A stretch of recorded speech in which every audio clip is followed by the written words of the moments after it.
नमस्कार, आप सभी का स्वागत है study with JR YouTube channel में। आज के इस वीडियो में हम रिट साइकोलॉजी का लेक्चर नंबर 11 देखेंगे। और जैसा कि आपको पता ही है, यूनिट वाइज पढ़ रहे हैं। यूनिट फर्स्ट चल रही है। यूनिट फर्स्ट का ये पार्ट 10 है, मतलब 10वां भाग है। और इससे पहले हम 9 भाग इस रिट साइकोलॉजी के पढ़ चुके हैं। आपने वीडियोस नहीं देखे हैं तो उसका लिंक आपको नीचे डिस्क्रिप्शन में मिल जाएगा, आप वहाँ से देख लीजिएगा। और भी कई वीडियोस के मैंने लिंक दे रखे हैं वहाँ पर डिस्क्रिप्शन में, तो आप देख लीजिएगा और आपके एग्ज़ाम में काफ़ी हेल्पफुल होंगे। तो अलग अलग प्लेलिस्ट बना रखी है सब्जेक्ट वाइज मैंने, वहाँ से आप देख लीजिएगा। और लेक्चर 11 में आज हम पढ़ेंगे बाल्यावस्था। आज हम बाल्यावस्था के बारे में पढ़ने जा रहे हैं, चाइल्डहुड।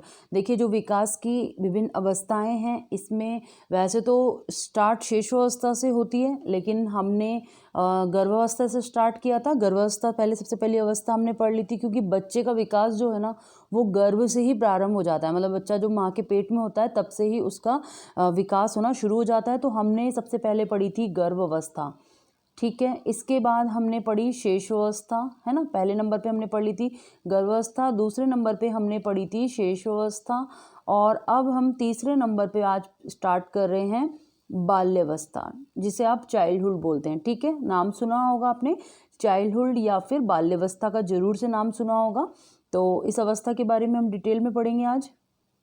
बाल्यावस्था को पढ़ने से पहले यदि आपने अभी तक इस चैनल को सब्सक्राइब नहीं किया है तो प्लीज़ सब्सक्राइब कर लीजिए। आपको पास में एक बेल आइकन दिखाई देगा, उसे भी प्रेस कर लीजिए, ताकि मैं जो भी वीडियोस बनाती हूँ उसकी नोटिफिकेशन आपको मिल सके। इसके साथ ही साथ वीडियो आपके लिए थोड़ी सी भी हेल्पफुल रहती है तो प्लीज़ वीडियो को लाइक ज़रूर कर दीजिएगा, और ज़्यादा से ज़्यादा से शेयर भी कर दीजिए अपने दोस्तों के साथ, अपने रिलेटिव्स के साथ, जो भी एग्ज़ाम की तैयारी कर रहे हैं, तो उन सबको इनका फ़ायदा मिल सके इन वीडियोज़ का। तो प्लीज़ ज़रूर से शेयर भी करें। तो चलिए देखते हैं सबसे पहले बाल्यावस्था। अब बाल्यावस्था की बात करें तो बाल्यावस्था जीवन का अनोखा काल है, ठीक है। तो जीवन का अनोखा काल कौन सी अवस्था को बोला गया है, तो आप बताएंगे कौन सी अवस्था को? बाल्यावस्था को, ठीक है। जीवन का अनोखा काल। इसके बाद देखिए, यह अवस्था बालक के व्यक्तित्व के निर्माण की अवस्था है, ठीक है। कौन सी अवस्था की बात हो रही है? बाल्यावस्था की बात हो रही है। व्यक्तित्व के निर्माण की अवस्था है बाल्यावस्था। जीवन का अनोखा काल बाल्यावस्था, ठीक है। फिर देखिए, बालक में इस अवस्था में क्या होता है? विभिन्न आदतों, व्यवहार और रुचि व इच्छाओं के प्रतिरूपों का निर्माण होता है। तो यही समय होता है जब बालक की जो भी जितनी भी आदतें, व्यवहार, रुचि, इच्छा जो भी होती है ना, तो उन सारे प्रतिरूप, मॉडल जो भी होते हैं, उनका निर्माण होता है कौन सी अवस्था में? बाल्यावस्था में, ठीक है। तो देखिए, जो बाल्यावस्था है ये मानव जीवन का वह स्वर्णिम समय है जिसमें उसका सर्वांगीण विकास होता है। मतलब सारा विकास इस समय होता है कौन सी अवस्था में? बाल्यावस्था में सर्वांगीण विकास होता है, ठीक है। इसके बाद अब हम पढ़ेंगे बाल्यावस्था से संबंधित महत्वपूर्ण कथन। कौन कौन से कथन हैं, कौन कौन से मनोवैज्ञानिकों ने कहे हैं, और इसको भी हम पढ़ेंगे एक शानदार ट्रिक के साथ। तो आपको याद करवाऊंगी ये मैं सारे कथन, किस कौन से वैज्ञानिक ने कहे हैं, मनोवैज्ञानिक ने कहे हैं, और क्या कहा है, तो वो एक हम ट्रिक से याद करेंगे। और ट्रिक कैसी लगती है कमेंट करके मुझे ज़रूर बताइएगा। और ये ट्रिक सिर्फ मैंने आपको याद करने की पर्पज़ से बनाई, तो इसे अदरवाइज़ मत लीजिएगा, ठीक है। थोड़ा सा फ़नी हो सकता है, लेकिन कमेंट करके बताइएगा कि आपको कैसी लगी। बाल्यावस्था से संबंधित महत्वपूर्ण कथन में देखिए, सबसे पहला कथन है ब्लेयर, जॉन्स एंड सिम्पसन, ठीक है। ये तीनों नाम एक साथ ही आते हैं, ब्लेयर, जॉन्स और सिम्पसन। इन्होंने क्या कहा है? देखिए, शैक्षिक दृष्टिकोण से जीवन चक्र में बाल्यावस्था से अधिक कोई महत्वपूर्ण अवस्था नहीं है। क्या कह रहे हैं ये? कि शैक्षिक दृष्टिकोण से अगर देखा जाए, शैक्षणिक दृष्टिकोण से जीवन चक्र में बाल्यावस्था से अधिक कोई महत्वपूर्ण अवस्था नहीं है। इसके बाद देखिए, इन्होंने क्या कहा है? जो शिक्षक इस अवस्था के बालकों को शिक्षा देते हैं, उन्हें बालकों की उनकी आधारभूत आवश्यकताओं की, उनकी समस्याओं और उनकी परिस्थितियों की पूर्ण जानकारी होनी चाहिए, जो उनके व्यवहार को रूपांतरित और परिवर्तित करती है। तो देखिए, इसको अब इतनी बड़ी परिभाषा सी लग रही है, लेकिन अब याद कैसे करेंगे, इसको याद करेंगे हम ट्रिक के माध्यम से, ताकि इजी वे में याद हो जाए। तो देखिए इसमें जो ब्लेयर लिखा है इसको हम याद रखेंगे ब्लेज़र, जो कोट होता है ना उसको बोलते हैं ब्लेज़र। तो ब्लेज़र और जोन्स को बोलेंगे हम जींस, और सिम्पसन को बोलेंगे हम सिंपली। ठीक है, सिंपल मतलब। तो देखिए इसकी ट्रिक है, ब्लेज़र जीन्स सिंपल पहनेंगे तो क्या होगा, बचपन में जीवन अच्छा बीतेगा। तो आप याद रखेंगे इससे कि ब्लेज़र जीन्स सिंपल पहनेंगे, तो इससे हम याद रखेंगे ब्लेयर जॉन्स सिम्पसन। सिंपल पहनेंगे तो क्या होगा, जो हमारा बचपन होगा, मतलब बाल्यावस्था की बात हो रही है, जो बचपन होगा हमारा, बाल्यावस्था होगी, वो हमारा जो जीवन है वो अच्छा बीतेगा। ठीक है, तो आप ये याद रखेंगे जीवन, मतलब ये है कि एग्ज़ाम में तो आपको 2-3 कीवर्ड्स मिल जाए ना, तो आप उसी से बिल्कुल आइडेंटिफाई कर पाएंगे, पहचान पाएंगे कि ये परिभाषा इनकी ही है। ठीक है, तो कई बार परिभाषा से संबंधित प्रश्न पूछ लिए जाते हैं एग्ज़ाम में, तो आप इस तरीके से याद रखेंगे। इसके बाद देखिए अच्छी शिक्षा मिलेगी तो क्या होगा, देखिए अच्छा जीवन बीतेगा, ब्लेजर जीन्स पहनेंगे, सिंपल रहेंगे तो जीवन अच्छा बीतेगा। और क्या होगा, और इसके साथ ही साथ क्या होगा, अच्छी शिक्षा मिलेगी, है ना। अच्छी शिक्षा मिलेंगी, आवश्यकताएं पूरी हो जाएंगी हमारी, और समस्या का समाधान भी हो जाएगा। अच्छी शिक्षा मिलेगी, अच्छी शिक्षा मिलेगी तो नेचुरल सी बात है हम अच्छा अर्न भी करेंगे, कमाएंगे भी, और हमारी जितनी भी आवश्यकताएं हैं उन सबको हम पूरा करेंगे। और अगर आवश्यकता हमारी सारी पूरी हो गई तो क्या होगा, हमारी जितनी भी समस्याएं हैं सबका हल हो जाएगा, है ना। तो इसको आप इस तरीके से याद रखेंगे, आवश्यकता, समस्याएं, है ना, शिक्षा। तो ये 2-4 कीवर्ड हैं जो आप याद रखेंगे तो आपको ऑटोमेटिकली याद आ जाएगा कि ये परिभाषा, ये कथन किसका है, ब्लेयर जॉन्स और सिम्पसन का है। ठीक है, एक बार फिर से सुन लीजिए, ब्लेजर जीन्स सिंपल पहनेंगे, सादगी से, मतलब सिंपल होता है ना, बिल्कुल सिंपल सा सादगी वाला पहनेंगे तो क्या होगा, बचपन में जीवन अच्छा बीतेगा हमारा, बढ़िया, सब तारीफ करेंगे, बहुत अच्छे बच्चे लग रहे हो तुम तो, है ना। और उससे क्या होगा, उससे हमें अच्छी शिक्षा मिलेगी, शिक्षा मिल जाएगी, और फिर इसके बाद क्या होगा, हमारी जो आवश्यकताएं हैं वो पूरी हो जाएंगी और समस्याओं का समाधान हो जाएगा। बहुत ही सिंपल है। ठीक है, इसके बाद देखिए दूसरा कथन है कॉल व ब्रूस का। अब कॉल ब्रूस क्या कह रहे हैं, इनकी आपको 2 कथन याद रखने हैं, कोई सा भी एग्जाम में पूछा जा सकता है, मैंने दोनों ही ले दिए हैं इसमें। तो देखिए कॉल और ब्रूस क्या कह रहे हैं, इन्होंने बाल्यावस्था को जीवन का अनोखा काल कहा है। तो एग्जाम में ऐसे बन सकता है कथन से रिलेटेड क्वेश्चन कि किसने बाल्यावस्था को जीवन का अनोखा काल कहा है, किसने कहा है, कॉल व ब्रूस ने कहा है। ठीक है, तो इस तरीके से बन सकता है। दूसरा कथन ये है कि वास्तव में माता पिता के लिए बाल विकास की इस अवस्था को समझना कठिन है। कौन सी अवस्था की बात हो रही है, बाल्यावस्था की बात हो रही है। ठीक है, तो बाल्यावस्था के बारे में कहा गया है कि इस अवस्था को माता पिता के लिए समझना कठिन है। ठीक है, तो ये 2 बात हैं जो कि कॉल व ब्रूस ने कही है। अब इसे याद कैसे रखेंगे, तो देखिए अच्छी सी फनी सी एक ट्रिक है, कॉल से बनाएंगे हम कॉलगेट। कॉलगेट आप जानते होंगे, टूथ पेस्ट आता है और मोस्टली लोग करते भी होंगे कॉलगेट से ब्रश। तो कॉलगेट से ब्रश करने से, ब्रश से हम क्या बनाएंगे, देखिए ये जो ब्रश है ना, ब्रश, इससे हम बनाएंगे ब्रश। ब्रश करते हैं हम कॉलगेट से। ठीक है, तो कॉलगेट से ब्रश करने से क्या होगा, कॉलगेट से ब्रश करने से जीवन अनोखा हो जाएगा। आपको ये मानना है कि बस कॉलगेट से ब्रश कर लिए तो क्या होगा, जीवन अनोखा हो जाएगा और माता पिता समझ ही नहीं पाएंगे, है ना। मतलब जीवन अनोखा कैसे होगा, दांत इतने चमक जाएंगे ना कि मम्मी पापा बोलेंगे ये कैसे हुआ तो ये चीज़, ये ट्रिक है इसकी कि कॉल व ब्रूस से आप समझ जाएंगे, कॉलगेट से ब्रश जो हमने याद करी थी ट्रिक, कॉलगेट से ब्रश करने से क्या होगा, जीवन अनोखा हो जाएगा। ठीक है, ये देखिए कीवर्ड आ गए 2, जीवन अनोखा, कॉलगेट ब्रूस, तो आप याद रख लेंगे। इसके बाद क्या होगा, मम्मी पापा समझ ही नहीं पाएंगे, और देख लीजिए इस अवस्था में क्या होता है कि माता पिता को नहीं समझ आता, समझना कठिन हो जाता उनके लिए। तो इसमें देखिए लिखा हुआ है ना, माता पिता समझ नहीं पाएंगे, समझना कठिन हो जाएगा उनके लिए। ठीक है, अब देखिए तीसरे नंबर पे, तीसरा है कुप्पू स्वामी क्या कह रहे हैं, इस अवस्था में बालक में अनेक अनोखे परिवर्तन होते हैं। ये कथन है देखिए कुप्पू स्वामी का, और इन्होंने एज वाइज डिवाइडेशन कर दिया है थोड़ा सा, तो इसलिए आपको इतना बड़ा लग रहा है, पर ये ज़्यादा बड़ी है नहीं। तो देखिए कुप्पूस्वामी क्या कह रहे हैं कि इस अवस्था में बालक में अनेक अनोखे परिवर्तन होते हैं। हम जानते हैं अनोखे परिवर्तन बाल्यावस्था में होते हैं।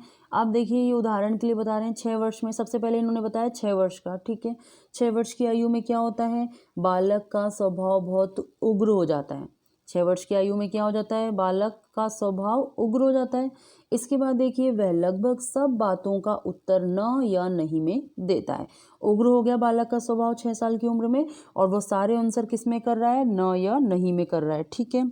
अब देखिए 7 वर्ष, 7 वर्ष की आयु में क्या होता है, वह उदासीन हो जाता है। 6 में तो उग्र हो रहा है, 7 में उदासीन, और अकेला रहना पसंद करता है। इसके बाद आती है 8वें साल की उम्र। देखिए 8 वर्ष की आयु में उसमें अन्य बालकों में सामाजिक संबंध स्थापित करने की भावना बहुत प्रबल होती है। तो 8 वर्ष में क्या होगा, सामाजिक संबंध स्थापित करने में उसकी जो भावना है वो प्रबल हो जाएगी। इसके बाद 9 से 12, 9 वर्ष से लेके 12 वर्ष तक की आयु में विद्यालय में उसके लिए कोई आकर्षण नहीं रह जाता है। वह कोई नियमित कार्य न करके कोई महान और रोमांचकारी कार्य करना चाहता है। तो ये बाल्यावस्था के बारे में कहा है कुप्पूस्वामी ने। तो इसको याद कैसे रखेंगे, बहुत ही बड़ा लग रहा है ना ये, कि याद करना बहुत मुश्किल होगा इसको, पर याद करना मुश्किल नहीं है। तो आप याद रखेंगे कि एक 6 साल का बालक, कितने साल का, स्टार्टिंग इनकी 6 साल से ही हो रही है, तो एक 6 साल का बालक क्या करता है, कुप्पी लेने जाता है। कुप्पी समझते हैं आप, जैसे कुप्पू से हमने बना दिया है कुप्पी, कुप्पू से क्या बनाया हमने, कुप्पी। कुप्पी वो होती है जो तेल भरने के काम में आती है ना, इस तरीके से बनी हुई होती है वो, और यहाँ पे इसमें छेद होता है, इस तरीके से बनी होती है कुप्पी। तो कुप्पी में क्या होता है कि तेल वेल, जैसे पहले मिट्टी का तेल ये सब चीज़ें आती थी ना, तो तेल वेल भरने के लिए इजी काम आती है। जैसे कुछ उसमें भरना है ड्रम में किसी में, तो कुप्पी लगा के क्या इजीली फैलता नहीं है तेल, इजीली उसके अंदर चला जाता है ना।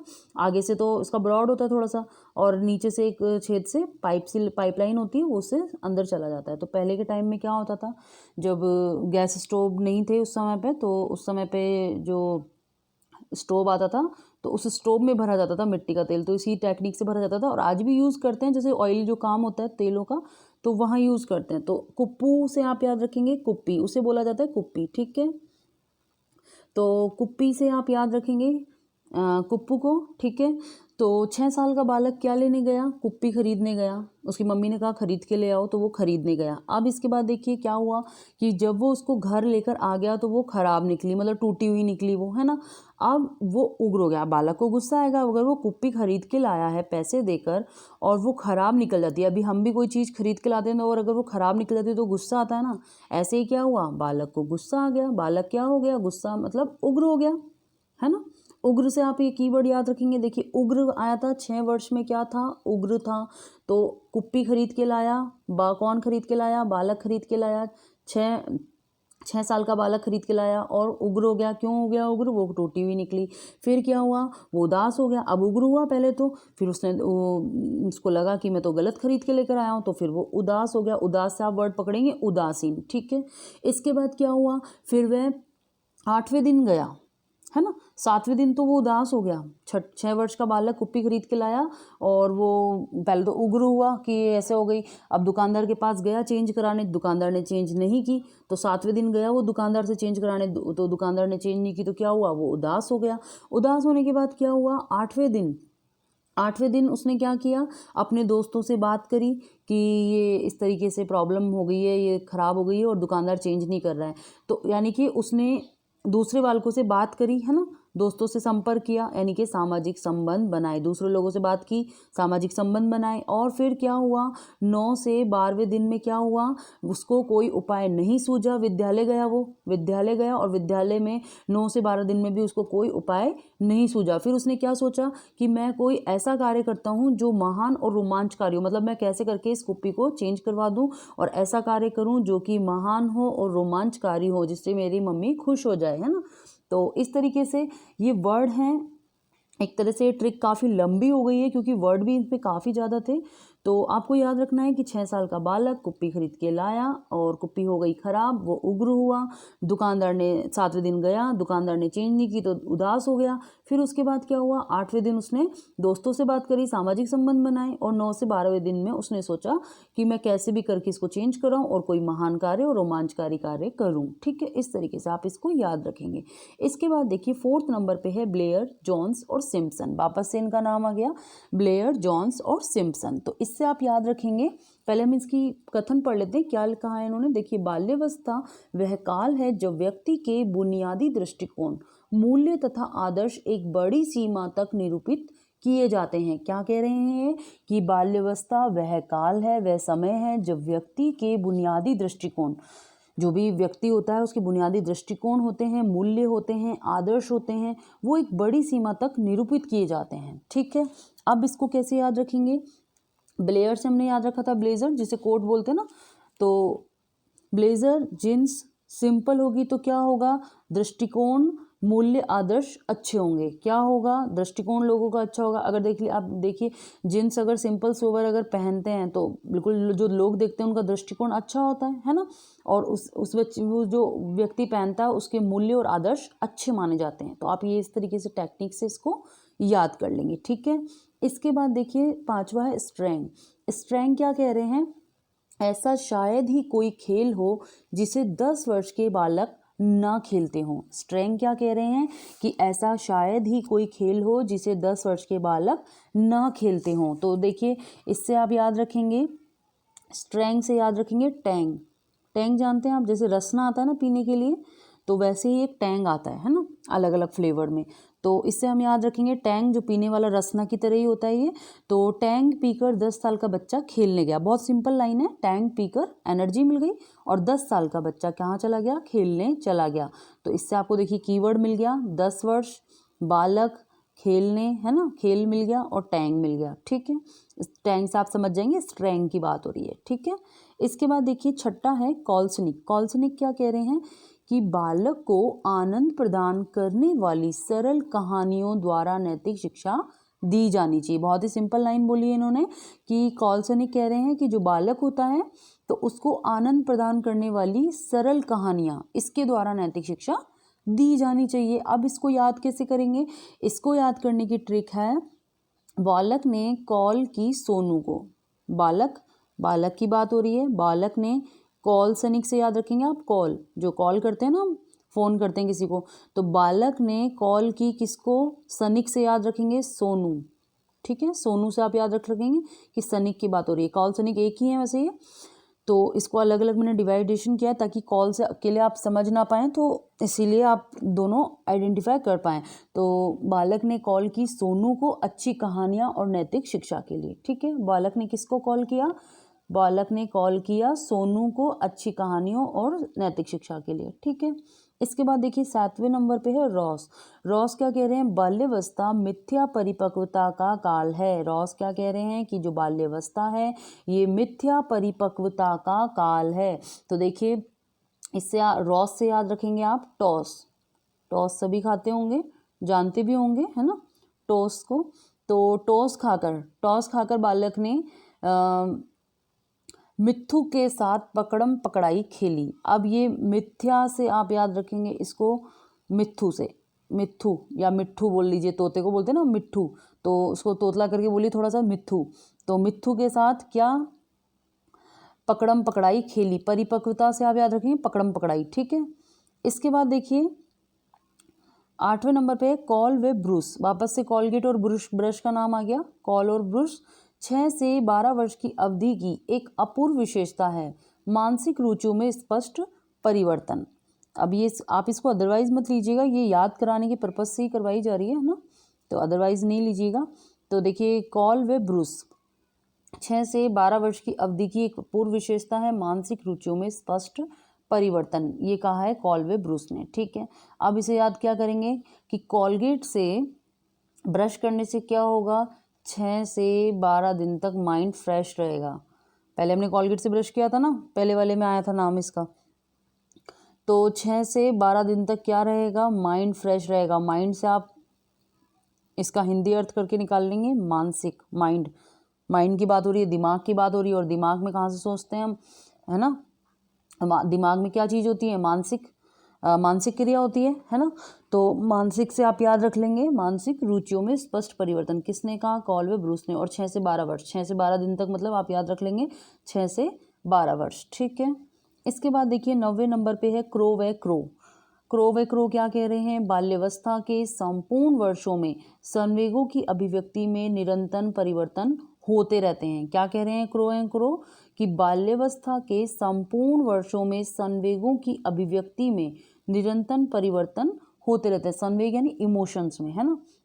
अब याद कैसे करेंगे, तो क्रो से देखिए, जो आपने पहले वाली मेरी ट्रिक देखी होगी शेषावस्था में जो की थी हमने, तो शेषावस्था कथन याद किए थे, उसमें भी मैंने आपको ट्रिक बताई थी। तो क्रो से मैंने आपको बताया था कौवा, तो अभी भी हम यही याद रखेंगे, ठीक है। क्रो यानी इंग्लिश में क्रो ही बोला जाता है कौवे को, तो क्रो से आप याद रखेंगे, कौवे ने बालक का क्या ले लिया, सेब ले लिया। कौवे ने, क्रो ने बालक का क्या ले लिया, सेब ले लिया, ठीक है, एप्पल जिसे बोलते हैं, ठीक है, सेब ले लिया। तो बालक ने निरंतर पीछा किया। अब वो कौवा लेके चला जाएगा तो बालक, नेचुरल सी बात है, छोटा है तो उसके पीछे जाएगा, उसमें तो शेषावस्था की बात थी, तो बच्चा पीछे गया था। इसमें आप याद रखेंगे बाल्यावस्था की बात हो रही है। क्या लिया है, सेब। सेब से आप याद रखेंगे संवेग, सेब से क्या याद रखेंगे, संवेग, इमोशंस, ठीक है। और बालक निरंतर कहाँ गया, पीछे गया, तो ठीक है, इस तरीके से आप याद रखेंगे। इसके बाद देखिए 10वें नंबर पे है फ्रायड। अब फ्रायड देखिए क्या कह रहे हैं, बाल्यावस्था जीवन का निर्माणकारी काल है। फ्रायड क्या कह रहे हैं कि जो बाल्यावस्था है ये जीवन का निर्माणकारी काल है। इसको कैसे याद रखेंगे आप, इसको याद रखेंगे, बालक ने अपने जीवन में फ्रेंच फ्राई नमक के साथ खाया। कैसे याद रखेंगे, बालक, बाल्यावस्था की बात हो रही है तो बालक नाम आ गया, बालक ने फ्रेंच फ्राई, फ्राइड से आप याद रखेंगे फ्राई, फ्रेंच फ्राई या कोई भी fry, egg fry, fish fry, कुछ भी नाम याद रख लीजिए। फ्रेंच फ्राइज मोस्टली सभी खाते होंगे, आलू के जो बने होते हैं ना।